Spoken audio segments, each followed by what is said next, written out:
Wel, croeso i'r Tabernacl. Mae'n hyfryd I groesawu bawb I ein oedfa ni. Wrth gwrs, dyn ni ddim yn medru mynd I mewn y capel. Dyn ni'n cynnal y gwasanaeth pob bythefnos rwan. Mae wedi bod yn hyfryd I gynnal gwasanaeth yma yn y capel. Wythnos yn ôl a 2 wythnos yn ôl hefyd. Ond, pob bythefnos, dyn ni'n mynd ar-lain o hyd. Felly, dyma ni. Mae rhaid I ni ddweud diolch I Hywel am arwain pethau ar hyn o bryd, ac hefyd I Owen Griffiths, I Sian Stwdley a Sian James. Mae nhw wedi bod yn helpu'r diaconiaid ac yn gwneud yn siŵr dyn ni I gyd yn cadw yn saff. Dyna'r peth sy'n bwysig. Os ydych chi eisiau dod i'r gwasanaeth wythnos nesaf, mae rhaid I chi ffonio Hywel ac mae o yn medru trefnu popeth. Ond heddiw, dyn ni ddim yn medru mynd I mewn y capel, felly mae gennym ni problem beth dyn ni'n medru gwneud. Lot o waith. Mae gen I syniad da.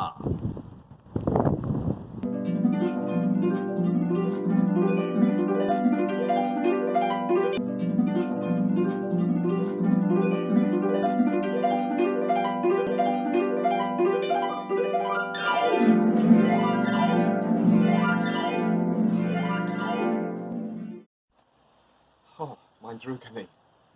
Ond mae'r wynt yn ei ddwrn rwan. Ond dyn ni'n barod. Felly, tyrt I mewn. 1 munud. Aroswch. Dyn ni ddim wedi dechrau'r oedfa eto. Gwael. Felly. A dyn ni'n dechrau gan addoli Duw efo moliant.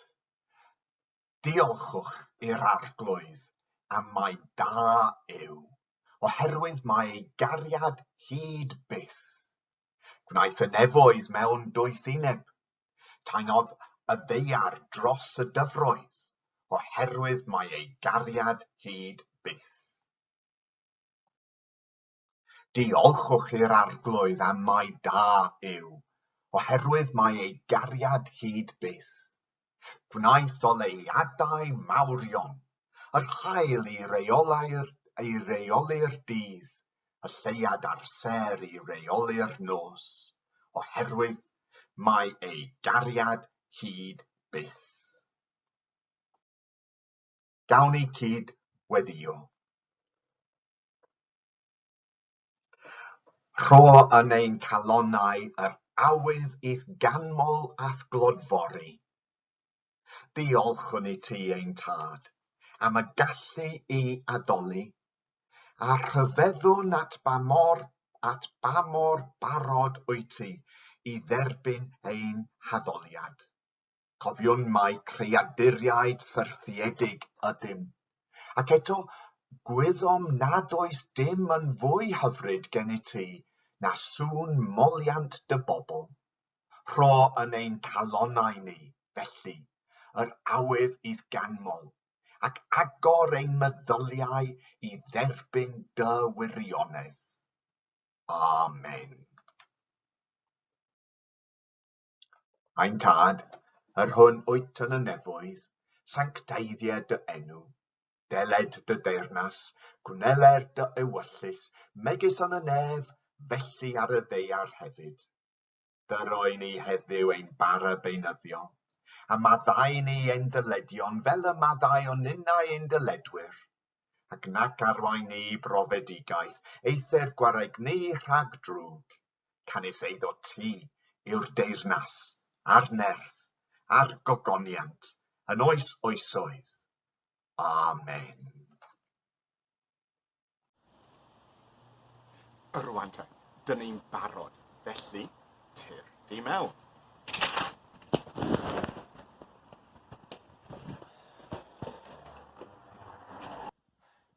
Pan symudon ni I Pen-y-bont, benderfynon ni I beidio gael lluniau ar y waliau. Felly mae'r waliau trwy'r tŷ yn gwyn, a dyn ni'n hoffi cael waliau heb luniau.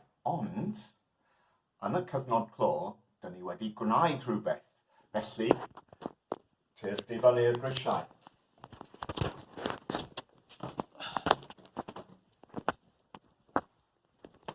Mae gen i rhywbeth yma sy'n arbennig ac oedd yn perthyn i fy mam gi. A dyn ni ddim yn defnyddio yn y gwely rwan, ond mae'n edrych yn dda ar wal. Tir difan ni.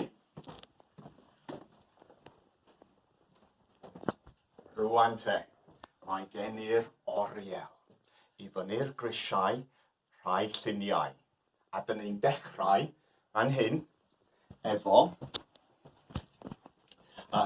llun T fy hen taid a nain yn Ddinorwig. A wedyn, mae llun yma wedi bod ar wal yn ein tŷ ni efo fy rhieni ers dwi'n cofio, a mae'n dweud Glyndwr's Parliament House. Mae wedi bod yn arbennig wythnos yma hefyd. Ac bydd pawb yn edrych ar yn gwybod y llun yma. Eto, mae hi wedi bod ar wal yn ein tŷ ni ers dwi'n cofio. Ac i fyny, dyma'r llun ein tŷ cyntaf. Roedd y mant yn Harden tu allan Bradford yn Swydd Efrog, rhyw ffermdy, a roedd yn hyfryd ond yn hen, a roedd rai pethau ddim yn gweithio ar y pryd, lle hyfryd.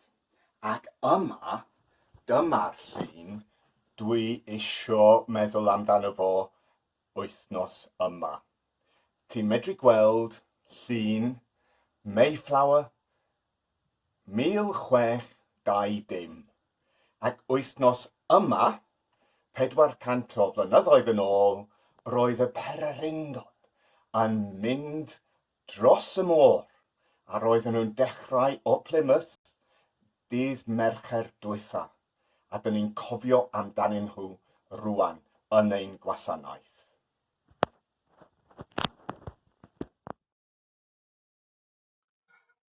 Dyma fy ysgol cynradd yng Nghaerlir, Mayflower Primary School. Pan es I yn 1959, roedd yr ysgol newydd sbon. Erbyn hyn, maen nhw'n dal ati. Ac eleni, maen nhw'n cefnogi y nyrsys ac maen nhw'n dathlu y Mayflower. 400 o flynyddoedd yn ôl ath y Mayflower I rhyddid yn America.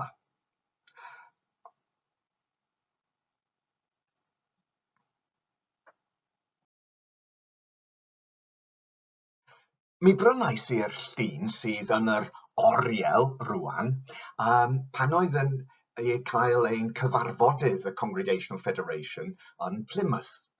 Ac ffeindiais I y llun yma gan Kay Vaudin o'r Deep Impression Studio. A mae'n wych dwi'n meddwl.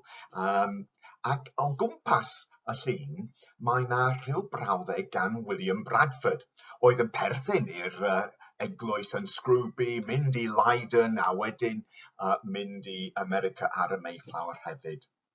As one small candle may light 1,000, so the light here kindled hath shone to many, yea, in some sort, to our whole nation. Beth yw'r golau? Golau? Y pobl golau cyntaf? Beth yw'r golau? Golau rhyddid? Golau sydd yn dwfn yn ein calonnau ni? Beth yw'r golau dyn ni'n dathlu eleni?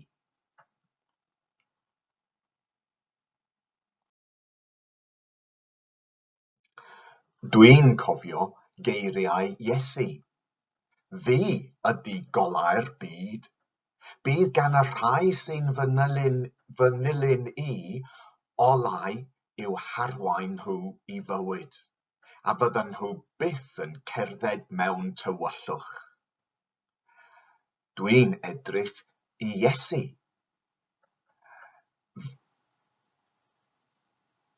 Fi ydy golau'r byd, medda fo. Dyna beth sy'n bwysig I fi. Dyna beth dwi'n dathlu yn yr eglwys heddiw. Ond mae Iesu yn dweud rhywbeth arall I bob un ohonyn ni hefyd. Chi ydy'r golau sydd yn y byd. Mae'n amhosib cuddio dinas sydd wedi ei adeiladu ar ben bryn, a does neb yn goleuo lamp i'w gosod o dan fawlen. Na, dach chi'n gosod lamp ar fwrdd mwyn iddi roi golau I bawb yn y tŷ. Dyna sut dylai'ch golau chi ddisgleirio, mwyn I bobl foli'ch tad yn y nefoedd, wrth weld y pethau da dach chi'n ei gwneud. Fi ydy'r golau'r byd, medde Iesu. Chi ydy'r golau sydd yn y byd, medde Iesu wrthom ni hefyd. Beth yw'r pethau da dach chi'n bwriadu wneud wythnos yma, tybed?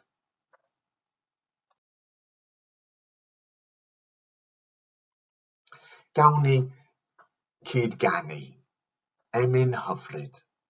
Golau ni'r byd yw Crist, tywysog ein harchubiaeth. Y seren fore yw a gwawr ein gwaredigaeth. Ein gobaith ydw ef, perfeithydd mawr ein ffydd. Diddarfod gariad yw sy'n troi pob nos yn ddydd.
I ddechrau, roeddwn i'n hoff iawn o'r stori y Mayflower. Roedd fy mam yn dysgu yn yr un ysgol, a yn fy mlwyddyn cyntaf, roedden nhw'n dathlu 350, penblwydd 350 y Mayflower. Roedd fy nhad yn gwneud rhyw fath o model ethics, a roedd fy mam yn rhannu'r stori yn yr ysgol, a wedyn pob blwyddyn roedd hi'n rhannu'r stori. Roedden nhw arwyr pob un ohonyn nhw, y perinion, I ni fel teulu, fel eglwys, fel ysgol, I fi personol gwych. Ond yn y 70au, 80au, 90au, roeddwn i'n dechrau sylweddoli rhywbeth wahanol yn y stori. Yn arbennig am y pobl, y wampanoag, pobl y golau gyntaf. y broderion oedd yno, roedden nhw'n croesawu'r perrynion pan oedd nhw'n cyrraedd yn America. Ond ar ôl ychydig, roedd y pobl, nid y perrynion cyntaf, ond pobl yn troi yn erbyn nhw, a roedd yna straeon o gwmpas. Eithon ni'r amgueddfa, cwrddon ni Jeremy Banks, roedd o wedi bod yn gwneud ymchwil am y perrynion. A roedd o yn dweud, na, yn y lle cyntaf, roedd y wampanoag yn croesawu'r pobl, y perrynion, a roedd y perrynion yn parchu nhw hefyd. Roedd pethau yn mynd yn fler yn yr ail cenhedlaeth ac nes ymlaen. A felly, roeddwn ni yn dechrau parchu y perrynion unwaith eto. Dwi wedi benthycar llyfr ysgrifenwyd gan Jeremy Banks. Llyfr mawr ydi o. Da chi'n medru gweld, mae o wedi gwneud llawer o ymchwil, a mae o'n gwybod beth mae o'n dweud. A dwi yn parchu beth mae o'n dweud. A dyma llyfr arall. Llyfr arbennig blwyddyn yma, a dwi wedi darllen y llyfr yma, llyfr gwych ydi o. Mae o'n desgrifo, yn y teitl, The Journey to the Mayflower, God's Outlaws and the Invention of Freedom. A mae o'n sôn am y stori, ein stori ni, yn ein capeli. Ar ôl iddyn nhw cael y Bible yn ei iaith ei hun yng Nghymraeg efo William Morgan 1588, roedd pobl yn dechrau sylweddoli, maen nhw'n medru mynd yn ôl i'r ffordd yn y Testament Newydd roedden nhw'n trefnu'r eglwys, i Iesu ei hun, a roedden nhw eisiau cael rhyddid i addoli, a doedden nhw ddim yn medru.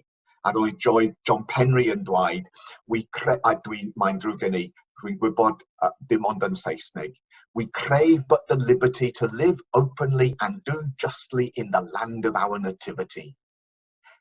1593 roedd o yn cael ei ladd.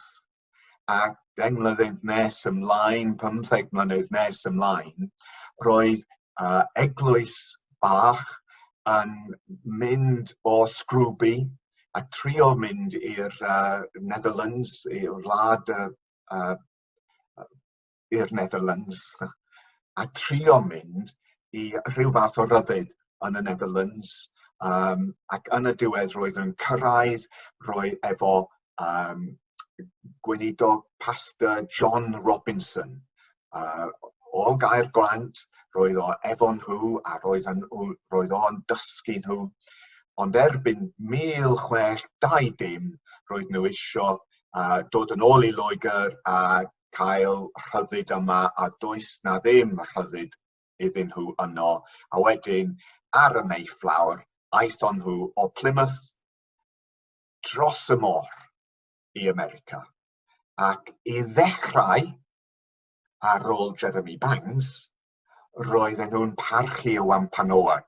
A roedd y wampanoag, y pobl y golau cyntaf, yn helpu nhw. A felly, rwan, dyn ni'n dathlu. Wythnos diwetha, roedd yna dathliad, a da chi'n medru gweld ar-lein efo'r Congregational Federation, the Mayflower Festival, i ddathlu. Ac mae'n diddorol dros ben. Felly, rwan, dwi yn dathlu, ond yn ofalus, oherwydd mae rhaid i ni gofio nid yn unig y perrynion, ond y brodyron, wampanoag, pobl y golau cyntaf. A mae rhaid i ni parchu nhw hefyd, oherwydd y rhyddid sydd gennym ni rwan i addoli yw'r rhyddid dyn ni isio gweld i bawb. Dyna beth sy'n bwysig. Dyma rhan o'r pregeth olaf, a pregethwyd gan John Robinson. Roedd o'n aros yn Leiden, a roedd o'n ffarwelio i'r pobl, i'r perrynion sydd yn mynd nes ymlaen ar y Mayflower. We are now ere long to part asunder, and the Lord knoweth whether ever he should live to see our faces again. But whether the Lord had appointed it or not, he charged us before God and his blessed angels to follow him no further than he followed Christ. For he was very confident the Lord had more truth and light yet to break forth out of his holy word.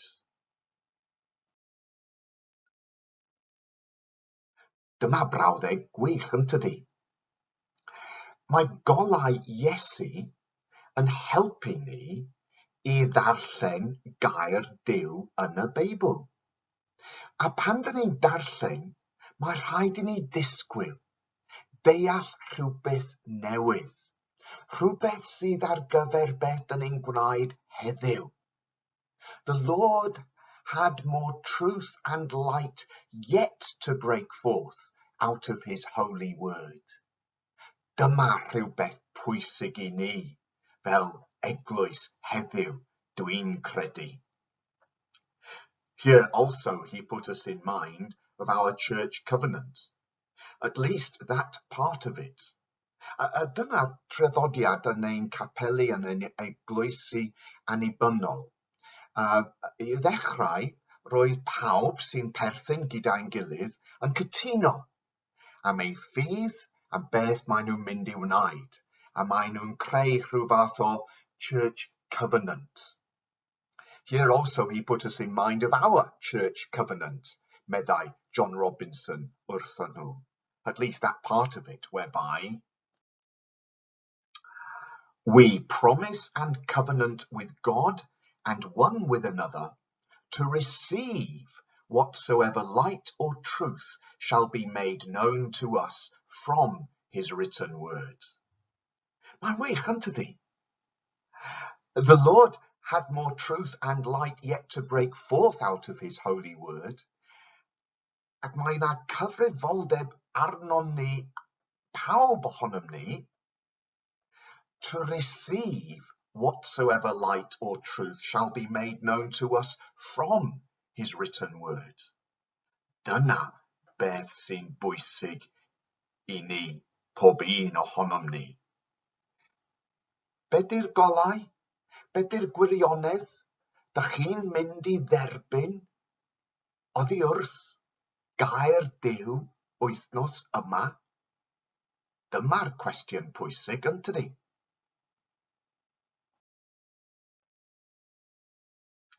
Mae'r psalmydd yn bendant. Mae dy eiriau di yn lamp i'm traed ac yn goleuo fy llwybr. Dyna beth sy'n bwysig. Yn Saesneg, yn ein capeli ni, mae gennym ni emyn sy'n gwych, dwi'n meddwl. We limit not the truth of God to our poor reach of mind, by notions of our day and sect, crude, partial, and confined. No. Let a new and better hope within our hearts be stirred. The Lord has yet more light and truth to break forth from his word. Yn y Congregational Federation, dyn ni wedi cael rhyw Mayflower Festival. Felly, dyma yr emyn efo Craig James, gweinidog ein capel ni efo'r Federation yn Ebo Vale ac arweinydd Cor Mayflower Beaufort. Roedd o ar y newyddion ar y teledu wythnos diwetha pan oedden nhw'n sôn am perygl i Cor Mayflower, a roedd o'n arwain Cor Mayflower Beaufort yn y stadiwm rygbi Ebo Vale. Dyma Craig efo We Limit Not the Truth of God. Mwynhewch.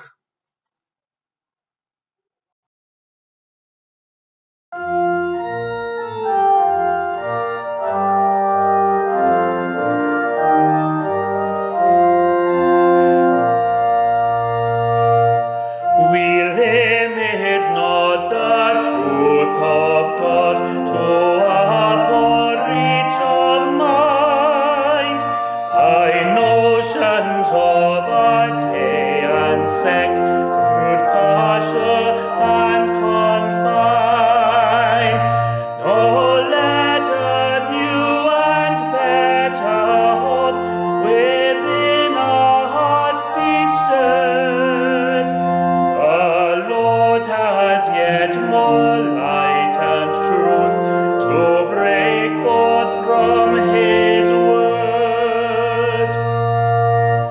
Who dares to bind by his dull sense the oracles of heaven? For all the nations, tongues and climes, and all the ages give that universe how much unknown, that ocean unexplored. The Lord has yet more light and truth to break forth from his word. Tackling those great forerunners went the third steps of the way. 'Twas but the dawning yet to grow into the perfect day, and grow it shall a glorious sun, or fervid rays afford.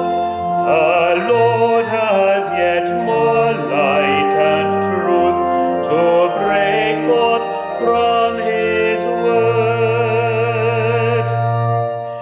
O Father, Son, and Spirit, send us increase from above. Enlarge, expand all Christian hearts to comprehend your love, and make us all go on to know with nobler paths conferred.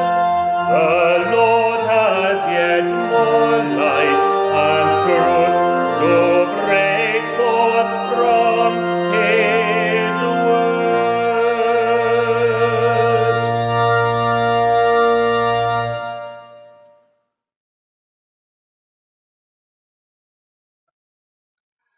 Gawn ni cydweddio.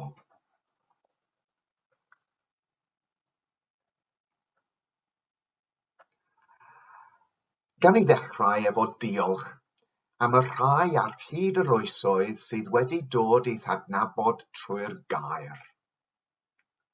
Ar hyd y canrifoedd yr oed ti ein tad, droi'r ysgrythyr, wedi arwain rhywrai i'th adnabod yn well, ac effaith adnabyddiaeth lwyrach ohonet ti yn ddieithriad fi dwy'n goleuni i fywydau rhywrai eraill. Rydym oll mewn dyled i'r gwir a'r gwragedd ath adnabu di drwy dy air. Pobl a fynnodd fod eu cyd-ddynion yn cael gwell bywyd am iddynt ei gweld yng ngoleuni dy deyrnas. Mae'r hen yn cael ymgelydd, a'r plant yn cael addysg, a'r gwan yn cael cynhaliaeth heddiw, am i ryw rai sylweddoli mai dy eiddo di oeddynt. Amen.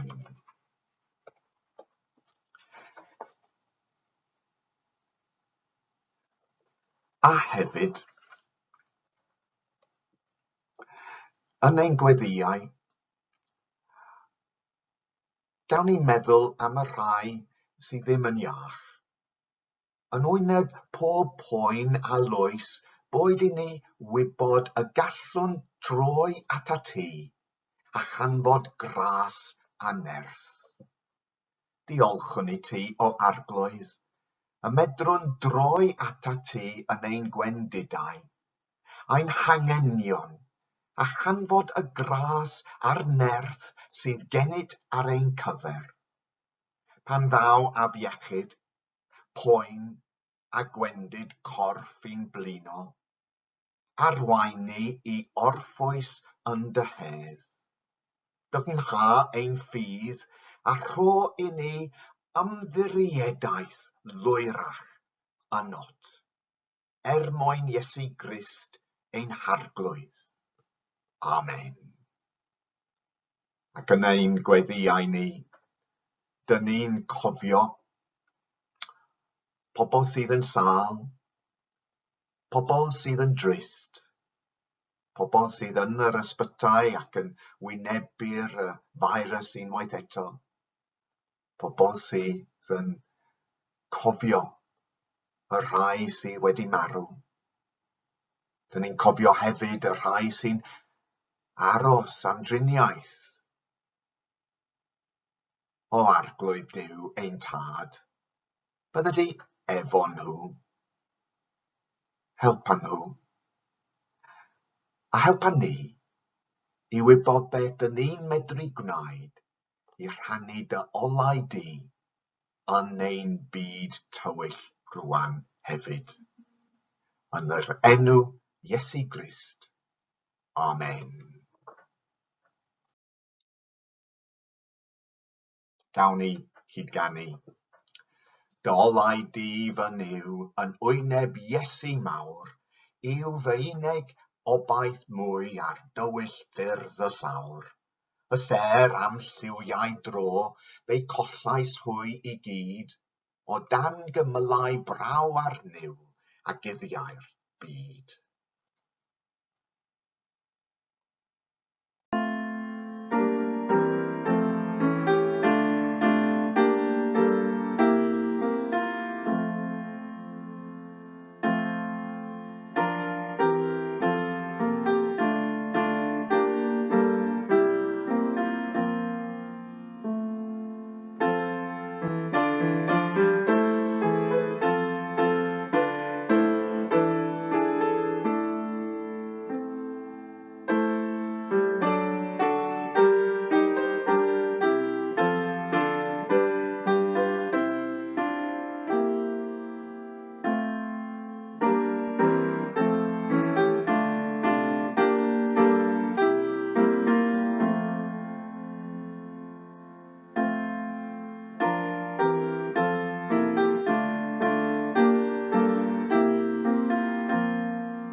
Am hynny, gan bod cymaint dorf o dystion o'n cwmpas, gadewch i ninnau fwrw ymaith pob rwystr, a'r pechod sy'n ein maglu mor rhwydd, a rhedeg yr yrfa sydd o'n blaen heb ddiffygio, gan gadw ein golwg ar Iesu, awdur a pherffeithydd ffydd.